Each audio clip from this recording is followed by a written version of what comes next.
নমস্কার, দৃশ্যকল্পে আপনাকে স্বাগত। আমি পলাশ মুখোপাধ্যায় যাওয়া এবং খাওয়ার নতুন একটি পর্ব নিয়ে আবার চলে এসেছি আপনাদের কাছে। আপাতত আমরা আছি খড়দহে। অসাধারণ সুন্দর ২৬ শিব মন্দির দেখে আমরা গত পর্বে আমাদের খড়দহ ভ্রমণের প্রথম পর্ব শেষ করেছিলাম। আজ তাহলে সেখান থেকেই শুরু করছি। ২৬ শিব মন্দির থেকে মিনিট সাথে গেলেই মিলবে দোল মঞ্চ। প্রিয়নাথ বালিকা বিদ্যালয়ের সামনেই এই দোল মঞ্চটি। দোলের দিন মন্দির ছেড়ে শ্যামসুন্দরকে এই দোল মঞ্চে নিয়ে আসা হয়। সূর্য ওঠার আগে শ্যাম এবং রাধাকে নিয়ে দোলের যাত্রা শুরু হয়। খড়দহের শ্যামের মন্দির থেকে দোলমঞ্চ, যাত্রাপথটা খুব বেশি নয় অবশ্য। দোলমঞ্চের দোলনায় শ্যাম এবং রাধাকে আবিরে রাঙিয়ে এই এলাকায় শুরু হয় দোলের উৎসব। আর তার জন্য ভরে উঠে পড়েন অসংখ্য মানুষ। জনশ্রুতি প্রায় ৫৫০ বছরের পুরনো এই দোল উৎসব। রীতি মেনে শ্যাম রাধাকে নিয়ে দোল খেলতে প্রতি বছর পালকিতে চড়ে এখানে আসেন। ভক্তের সঙ্গে দোলায় বসে দোলের উৎসবে মাতেন তিনি। দোলের সময় ছাড়া কিন্তু দোলমঞ্চের উপরে ওঠা যায় না, বন্ধই থাকে। এবার দোলমঞ্চ থেকে সামনে এগোই আমরা। একটু গেলেই পড়বে শ্যামসুন্দর ফেরিঘাট। এই ঘাট থেকে গঙ্গা পার হয়ে যাওয়া যায় ঋষরার দিকে। এই সুযোগ কেউ ছাড়ে নাকি? আমিও গঙ্গা পারের প্রস্তুতি নিয়ে ফেললাম।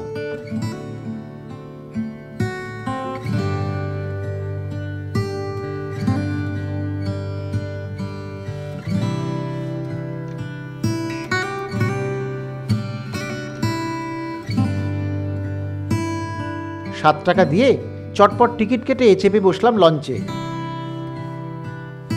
ধীরে ধীরে সরে যেতে থাকলো খড়দা।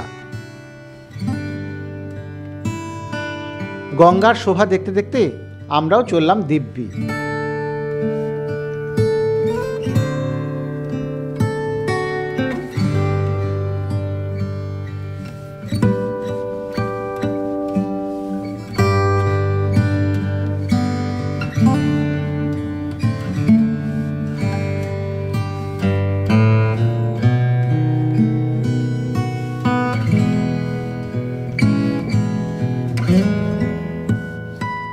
এপারে ঋষরার দিকটা অমন্দ নয়। এর আগে পানিহাটি থেকে লঞ্চে চেপে গিয়েছিলাম কোন্নগর। এখানেও রিটার্ন টিকিট কিন্তু দেয় না, তাই ঋষরায় নেমে আবার ফেরার টিকিট কাটতে হবে। আমি ঋষরাতে নেমে ঘাটের পাশে একটা ছোট্ট হোটেল থেকে মধ্যাহ্ন ভোজনটা টুক করে সেরে নিয়েছি। খড়দহে ভালো হোটেল বা রেস্টুরেন্ট আছে ঠিকই, কিন্তু সেগুলো বিটি রোড বাস স্টেশনের কাছাকাছি। গঙ্গার আশেপাশে খুব ভালো খাওয়ার ব্যবস্থা কিন্তু নেই। আপনারাও শ্যামসুন্দর মন্দিরে ভোগ দিয়েই মধ্যাহ্ন ভোজনটা অবশ্যই সেরে নেবেন। ঋষরার এই পাড়টাও বেশ ভালোই লাগলো আমার। সার দিয়ে নৌকা বাঁধা, দেখতে ভালোই লাগছিল।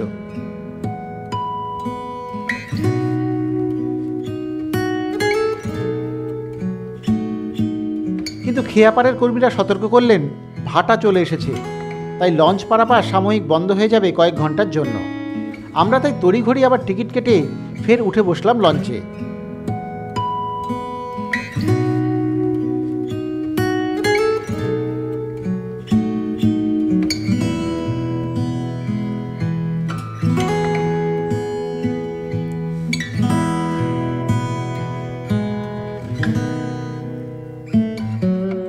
মিনিট ৫ মধ্যেই আবার আমরা খড়দায়।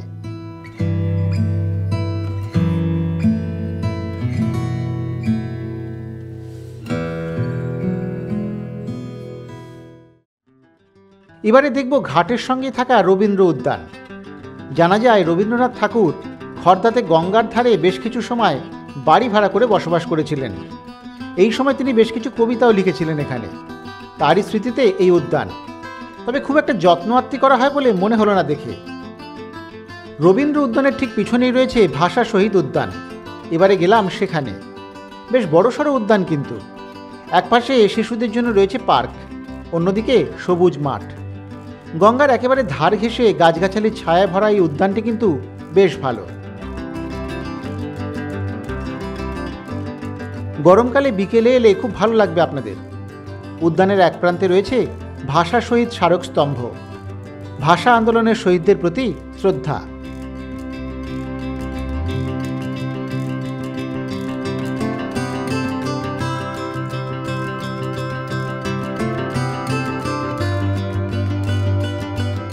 এখানে সামান্য কিছু সময় কাটালাম আমরা।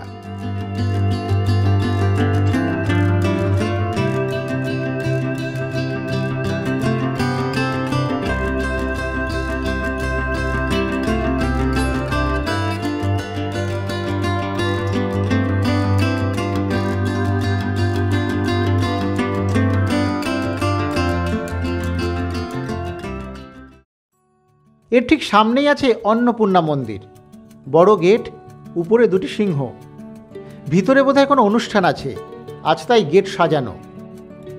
গেট দিয়ে ভেতরে ঢুকেই বড় বাগান, পুকুর, তার পাশ দিয়ে যেতে হয় এই অন্নপূর্ণা মন্দিরে। মন্দির অবশ্য এখন বন্ধ, অনুষ্ঠান হচ্ছে এই চত্বরের একটি ঘরে। মন্দিরটি বাইরে থেকে দেখতেই বেশ একটু অন্য রকমের, প্রচুর গাছপালায় ছাওয়া পরিবেশ। আমার তো খুবই ভালো লাগছিল জায়গাটা, তবে মন্দির বন্ধ থাকায় ভেতরে আর যাওয়া গেল না এখন।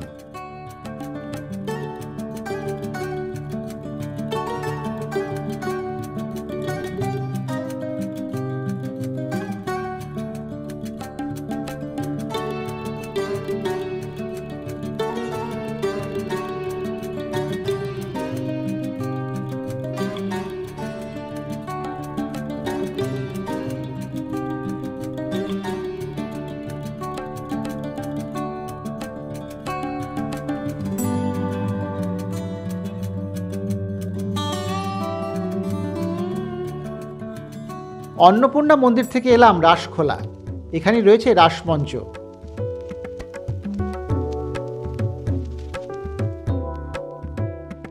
খুব সুন্দর দেখতে কিন্তু এই রাসমঞ্চটি।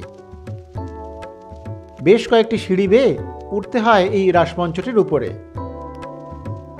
অন্যান্য রাসমঞ্চ থেকে এই রাসমঞ্চটি দেখতে কিন্তু একটু আলাদা।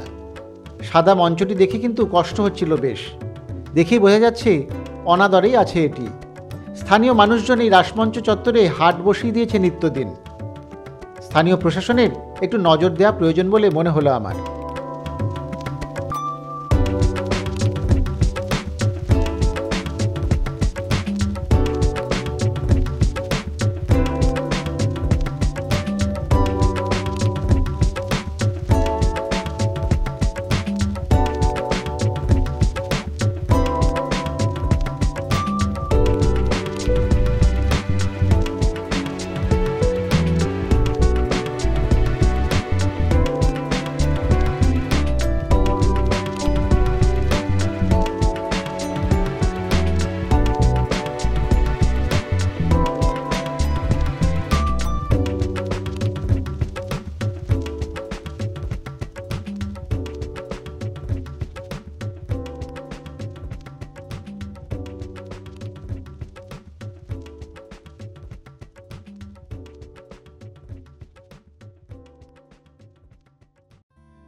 রাসমঞ্চের ঠিক সামনেই রাসখোলা ঘাট, গেলাম সেখানে।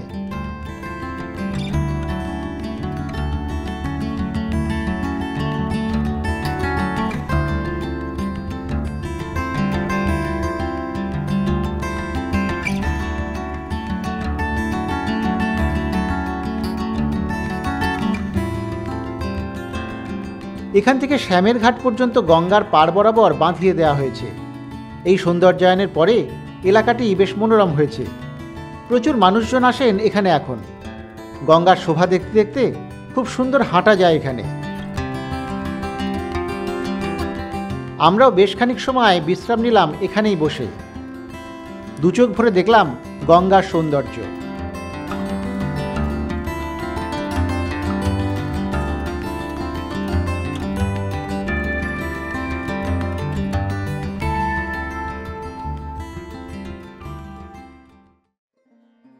এখান থেকে আমরা যাব রাধাকান্তজিউর মন্দির। এই মিনিট দশেকের হাঁটা পথ। চলে এসেছি রাধাকান্তজিউর মন্দিরে। এই মন্দিরটি খর্দার অন্যতম প্রাচীন মন্দির। এটি শ্যামসুন্দর মন্দিরের চেয়েও পুরনো কিন্তু।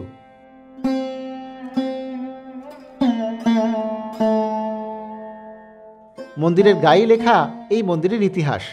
চলুন একবার পড়ে নেওয়া যাক।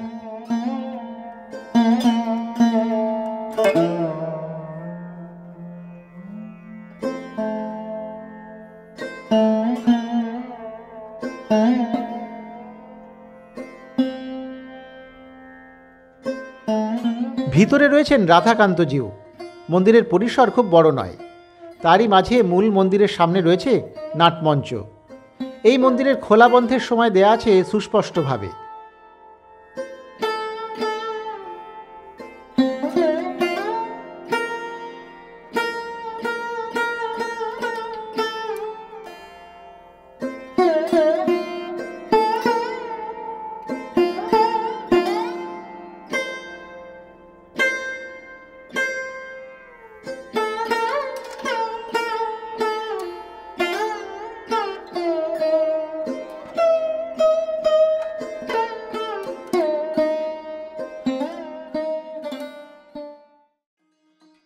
রাধাকান্তজিউ মন্দির দেখে এবার যাচ্ছি সামান্য দূরে কুলিনপাড়ায়। এখানে রয়েছে লক্ষ্মীনারায়ণ মন্দির। চলে এসেছি গঙ্গার ধারে লক্ষ্মীনারায়ণ মন্দিরে। বিটি রোডে বলরাম হাসপাতাল বাসস্ট্যান্ডে নেমে সোজা রাস্তা ধরেও কিন্তু পৌঁছে যাওয়া যায় এই লক্ষ্মীনারায়ণ মন্দিরে। মন্দিরটি এই মুহূর্তে বন্ধ থাকায় আমরা গেলাম পাশের গঙ্গার ঘাটটিতে, উপভোগ করলাম গঙ্গার সৌন্দর্য।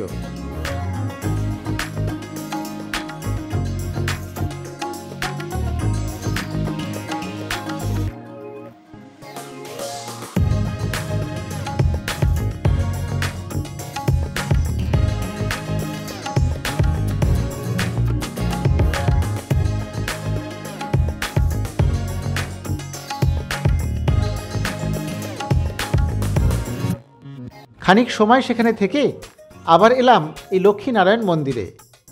মূল দরজা এখন অবশ্য বন্ধই, তবে পাশের ছোট গেটটি খোলা। সেখান দিয়ে ঢুকে পড়লাম ভিতরে। শান্ত নির্জন পরিবেশ। ভিতরে ঢুকে মন্দির চত্বরটি আমার ভারী ভালো লাগলো। পরিচ্ছন্ন পরিবেশ, প্রচুর ফুল এবং ফলের গাছ। মানুষজনের তেমন বেশি দেখা পেলাম না।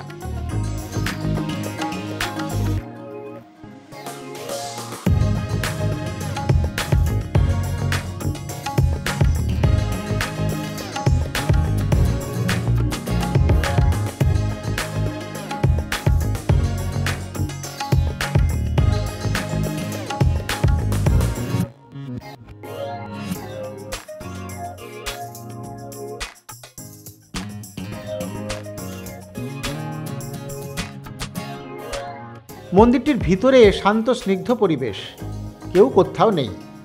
একাকী রয়েছেন লক্ষ্মী এবং নারায়ণ।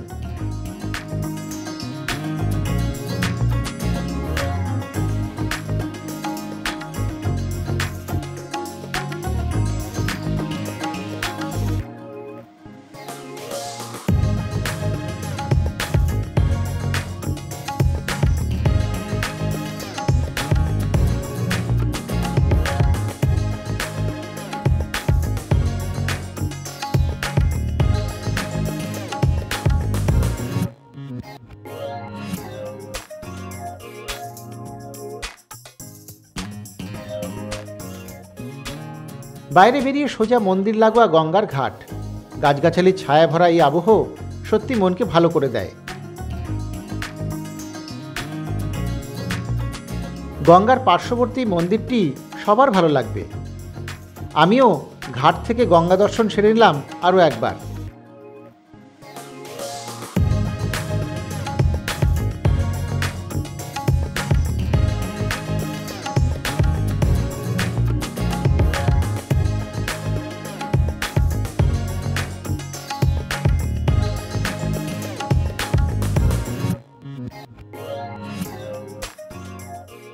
আপনারা যদি গুগল ম্যাপ দেখে আসেন তাহলে দেখবেন সোনার মন্দির নামে দেখানো জায়গায় অবস্থিত এই মন্দিরটি।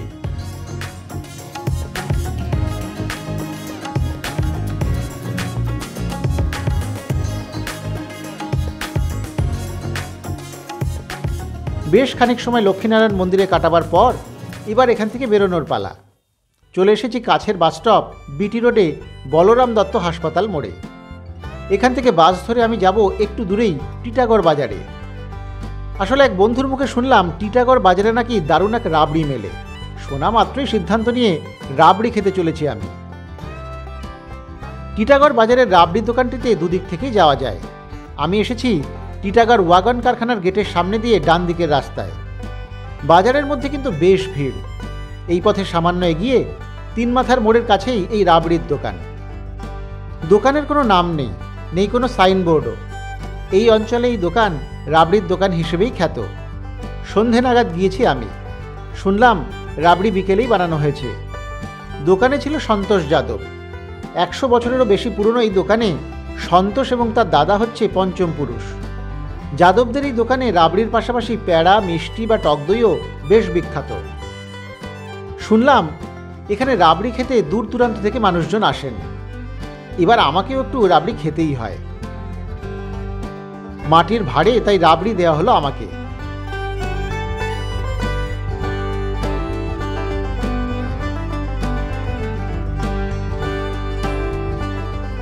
খড়দায় এসে শুনেছিলাম যে এই দোকানের রাবড়ি খুব ভালো, টিটাগড়ে। তো শোনা মাত্র আর দেরি করতে পারিনি, এত কাছে এসেছি, মনে হলো রাবড়িটা খেয়েই যায়। চলে এলাম টিটাগড় বাজারে, হাতে চলে এসছে রাবড়ি, টাটকা রাবড়ি। রাবড়ি তৈরি করাটা আমরা পেলাম না অবশ্য, সেটা হয়ে গিয়েছে আগে, কিন্তু এই রাবড়িটা টাটকা। আবার রাবড়ি তৈরি হবে রাতের বেলা। যাই হোক, আগে একটু খাওয়া যাক, তারপরে। বাহ, মুখে দিয়ে একদম মিলিয়ে গেল। খুব সুন্দর লাগছে রাবড়ি, খুব সুন্দর লাগছে রাবড়িটা, দারুণ খেতে।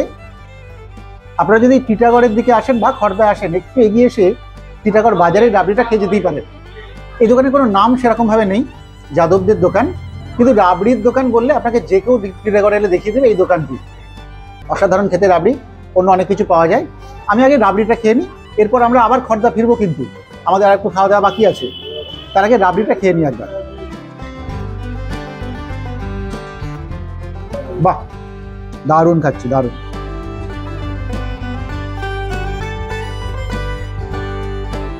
সত্যি রাবড়িটি চমৎকার, বেশ ঘন, কিন্তু মুখে দিলেই যেন মিলিয়ে যাচ্ছিল। নিজস্ব খাটাল আছে ওদের, সেখানকার গরু এবং মহিষের দুধ থেকেই এই মিষ্টি তৈরি হয়। 320 টাকা কেজি এই রাবড়ি। প্রাণ ভরে রাবড়ি খেয়ে এবং বাড়ির জন্য কিছুটা নিয়ে আমি রওনা দিলাম এখান থেকে। টিটাগড় থেকে একটা অটো ধরে আবার চলে এসেছি খড়দহে। স্টেশন রোডের ওপরে পশ্চিম দিকে বিটি রোডের কাছেই রয়েছে পিয়ালি ফাস্টফুডের দোকান। আজকে শেষ গন্তব্য সেখানেই। এখানে মেলে শেফালি। সেই শেফালির টানেই আবার খড়দহে আমি। কিছু খাবার তার নামের জন্যই আলাদা গুরুত্ব পায়, হয়ে ওঠে অসাধারণ। শেফালিও ঠিক তেমনই। রোল চাউমিনের মতো চীনে দোকানে এমন রাবীন্দ্রিক নামের খাবার কেন, এই প্রশ্নের উত্তর জানা নেই দোকানের কর্মীদেরও। আসলে শেফালি আগে হতো খড়দহ স্টেশনের প্ল্যাটফর্মের একটি দোকানে, সেটি বন্ধ হয়ে গিয়েছে। এখন এই শেফালি পিয়ালিতেই হয়। সুন্দর দেখতে এই খাবারে ঠিক কী থাকে জেনে নেওয়া যাক পিয়ালির কর্ণধারের কাছ থেকে। শেফালিতে কি থাকে? শেফালিতে মটন, চিকেন, পেঁয়াজ, ডিম কিমা করে ওটা একটা মশলা তৈরি করা হয়। তারপরে ময়দার লেচি করে ওটা একদিকে ময়দার লেচিটা দেওয়া হয়, তার মধ্যে পুরটা দিয়ে আবার আরেকটা লেচি দিয়ে ওটাকে শেফালিটা বানানো হয়। তাহলে বুঝতেই পারছেন, একটা খাবারে যদি ডিম, মাটন, চিকেন এত সব কিছু থাকে তাহলে তো সেটা খেতেই হবে। তার উপরে আবার সঙ্গে যোগ হয়েছে এমন সুন্দর একটা নাম। ব্যাস, এবার আমি একটু খেয়ে দেখি শেফালির স্বাদ কেমন। কোনো কোনো সাধারণ জিনিস তার নামের গুণে হয়ে ওঠে অসাধারণ, অনন্য। খড়দার শেফালিও সেরকম একটা জিনিস। শেফালি খেতে কেমন আমি এখনো জানি না, এখন তো খাবো, কিন্তু এই নামটাই আমাকে আকৃষ্ট করেছিল। একটা খাবারের নাম শেফালি, এটা খুব সুন্দর, কিন্তু একটা রাবীন্দ্রিক ছন্দ আছে শেফালির মধ্যে। সেটা বিশেষত্ব আমি দিদির কাছে শুনছিলাম একটু আগে, যে একটা জিনিস তার মধ্যে চিকেন রয়েছে, মাটন রয়েছে, ডিম রয়েছে, মানে যা যা ভারী ভারী জিনিসপত্র খাওয়া দেওয়া উচিত সবই দেওয়া রয়েছে এর মধ্যে। একটু খেয়ে দেখা যাক।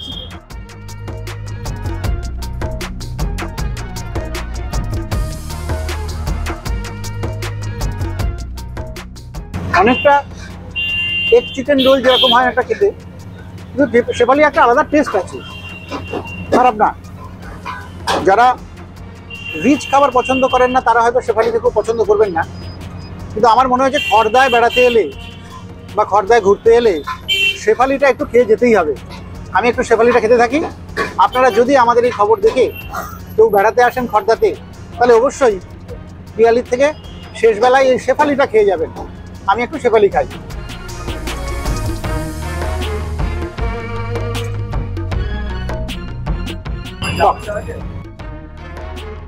সত্যি শেফালি কিন্তু খারাপ নয় খেতে, খুব চেনা স্বাদও নয়, তবে বেশ বড় সড়ো, গোটা একটা খাওয়া আমার মতো মানুষের পক্ষে বেশ চাপের। শেফালির দাম 65 টাকা পিস। আবার একদিন পেটে জায়গা রেখে শেফালি খেতে আসবো কথা দিয়ে বিদায় নিলাম এখান থেকে।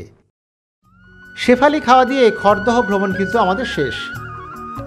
স্টেশনে পৌঁছে দেখি নৈহাটি বজবজ লোকাল ঢুকছে প্ল্যাটফর্মে। ছুটতে গিয়ে ধরে নিলাম ট্রেন।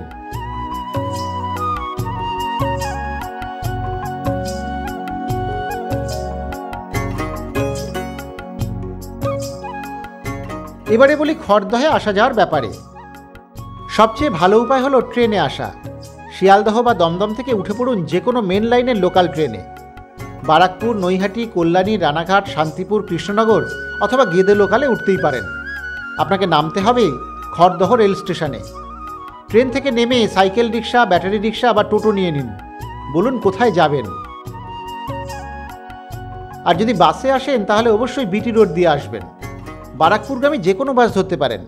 হাওড়া শিয়ালদহ ছাড়াও শ্যামবাজার, পাঁচমাথার মোড় অথবা ডানলপ থেকে বাস মিলবে সহজেই। নিজের গাড়ি বা বাইকে এলে বিটি রোড ধরে খড়দহ চলে আসতেই পারেন। হুগলির মানুষজন রিষড়া থেকে ফেরি পার হয়েও আসতে পারেন খড়দাতে। অসুবিধে হলে রাস্তায় লোকজনকে জিজ্ঞাসা করুন। খড়দহের মানুষজন খুবই সাহায্যপ্রবণ। খড়দহে থাকতে হয় না, দিনের দিন এসে সহজেই ঘুরে চলে যাওয়া যায়। কথা বলতে বলতে আমার ট্রেন ঢুকছে দমদমে। আজ তাহলে এখানেই শেষ করছি। আবার ফিরে আসবো সামনের বুধবারে নতুন কোথাও যাওয়া এবং খাবার নতুন একটি পর্ব নিয়ে।